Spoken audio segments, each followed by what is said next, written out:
అర్ధరాత్రి నుంచే తమ నేతలను హౌస్ అరెస్ట్ చేశారని టీటీడీ మాజీ చైర్మన్ భూమన కరుణాకర్ రెడ్డి తెలిపారు. 50 మందికి పైగా పోలీసులు తన ఇంటిని చుట్టుముట్టారని, తిరుపతి ఎస్వీ గోశాలలో నిజాలు నిగ్గు తేల్చాలని బయలుదేరితే పోలీసులతో అడ్డుకున్నారని మండిపడ్డారు.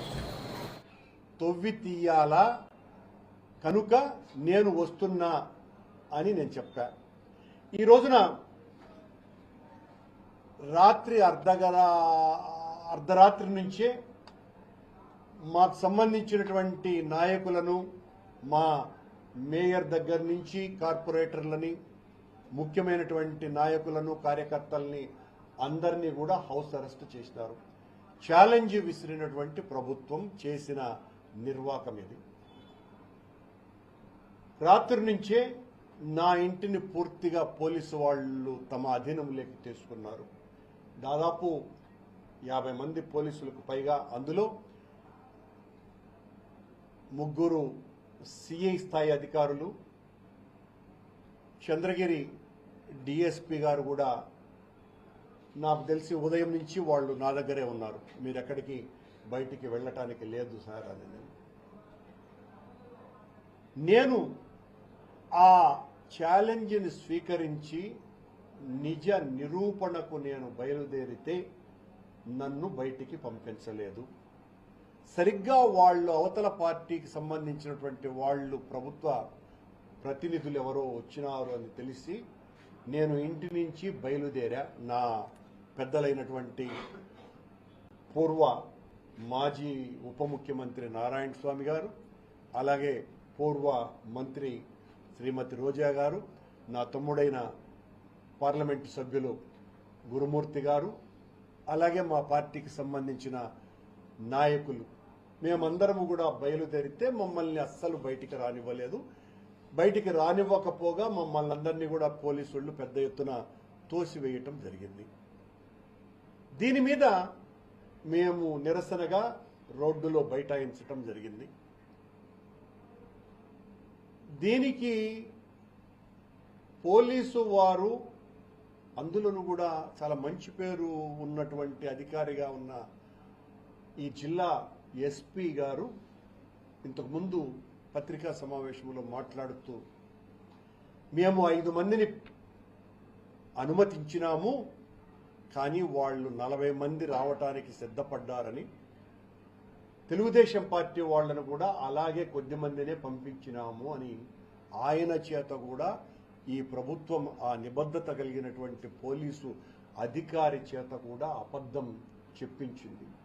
ఉదయం నుంచి నేను, మా గురుమూర్తి గారు, మా నారాయణ స్వామి గారు, అలాగే మా ఎమ్మెల్సీ గారు, రోజా గారు ఈ 5 మందికి పర్మిషన్ ఇవ్వండి అని ఉదయం 8 గంటల నుంచి మేము పోలీసు వారిని విన్నవించుకుంటూనే ఉన్నాం.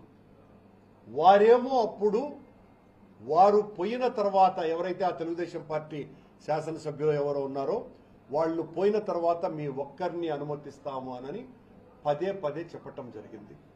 ఇవన్నీ కూడా ఆన్ రికార్డ్ కొన్ని వందల మంది పోలీసు వాళ్ళ సమక్షంలో కూడా జరిగినటువంటి విషయం. మమ్మల్నేమో పంపించకుండా నిర్బంధించి, అడుగడుగున ఆటంకాలు కలిగించి, మేము 5 మందిమే వెళతామని చెప్పినా కూడా అనుమతి ఇవ్వకుండా ఒక జిల్లా స్థాయి ఎస్పీ స్థాయిలో ఉన్నటువంటి అధికారి చేత, ఒక నిజాయితీపరుడైన అధికారి చేత ఈ రకమైనటువంటి అబద్ధాలు చెప్పించే స్థాయికి ఈ ప్రభుత్వం దిగజారింది. మేము ఆ మధ్యలో 12 గంటలకో ఎప్పుడో 11:30కో చంద్రగిరి అలాగే కాళహస్తి శాసనసభ్యులు ఇద్దరు కూడా నాతో ఫోన్లో మాట్లాడి, అక్కడ ఉన్నటువంటి మీడియా ప్రతినిధులందరూ కూడా వినాలని, నేను ఎత్తకుండా పోతాననుకునేటువంటి ఉద్దేశంతో నాకు ఫోన్ చేయటం జరిగింది. నేను ఎత్తితే అన్న మీకోసం వెయిట్ చేస్తున్నాము చాలాసేపటి నుంచి అని చెప్పినారు.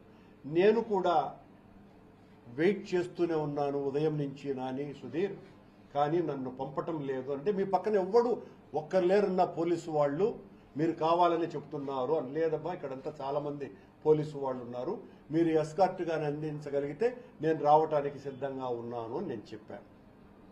చెప్పిన తర్వాత వాళ్ళు మేము పంపిస్తాము అని అన్నారు. వాళ్ళు పంపలా. నేను ఇక్కడ ఉన్నటువంటి పోలీసు అధికారులతో, ఇక్కడ డిఎస్పీ గారు కూడా ప్రసాద్ గారు కూడా ఉండినారు, ఇంకా ఉన్నారు అనుకుంటా బయట, ఆయనతో కూడా చెప్పడం జరిగింది మేము వెళ్తాము అని. వారు మమ్మల్ని పంపలేదు. అది కూడా విజువల్స్ అన్నీ కూడా బయటికి వచ్చేసాయి. అలాగే తమాషాగా నాకు ఎవరైతే సవాలు విసిరారో ఆ రాష్ట్ర అధ్యక్షుడే తోక ముడిచి ఈరోజు రాలా. నా ఛాలెంజ్ని స్వీకరించాల్సినటువంటి బాధ్యత నిజానికి ఆయన మీద ఉన్నది. ఆయన ఛాలెంజ్ని నేను స్వీకరించినాను కాబట్టి. ఇలా తెలుగుదేశం పార్టీ, జనసేన పార్టీకి సంబంధించినటువంటి నాయకులు మమ్మల్ని ఏదో మేము ఆ ఛాలెంజ్ని స్వీకరించకుండా భయపడిపోయినాము అన్నటువంటి విషయాన్ని అందరికీ చెప్పేటువంటి ప్రయత్నం చేస్తున్నటువంటి మీకందరికీ కూడా ఈరోజు మించిపోయింది. రేపైనా, ఎల్లుండైనా, మరెప్పుడైనా మీరు ఎప్పుడు చెప్పినా మీ పోలీసు వాళ్లతో నన్ను, మా నాయకులు కనీసం 5 మందిని మాత్రమే మిమ్మల్ని అనుమతిస్తే మేము ఇప్పటికీ కూడా సిద్ధంగా ఉన్నాము. ఎక్కడా కూడా ఆ విషయంలో వెనక్కి తగ్గేటువంటి పరిస్థితి రానే రాదు, లేనే లేదు.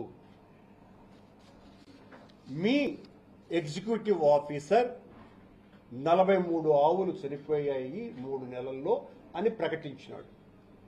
మీ చైర్మన్ 22 ఆవులు చనిపోయాయి అని చెప్పటమే కాకుండా, ఏం మనుషులు చచ్చిపోరా, ముస్లిం 35 కాబట్టి చచ్చిపోయినాయి, నువ్వు ఒక దుర్మార్గుడివిరా, నీచుడివిరా అని నన్ను ఇష్టం వచ్చినట్టుగా తిట్టాడు. మనిషి జన్మ ఎత్తటమే పొరపాటు రాని ఇలాంటి వాడు అని. సరే, స్థానిక శాసనసభ సభ్యుడు కూడా 40 గోవులు చచ్చిపోయినాయని ఆయన కూడా చెప్పినారు. నేను ఏ మాట అయితే చెప్పానో ఆ మాటకు ఇప్పటికీ కూడా కట్టుబడి ఉన్నాను. మీరు ఆ కళేబారాలని వెనక్కి తీయటానికి సాధువులతో గాని, మతానికి, మన రిలీజియన్కి సంబంధించిన పెద్దలు ఎవరితోనైనా కూడా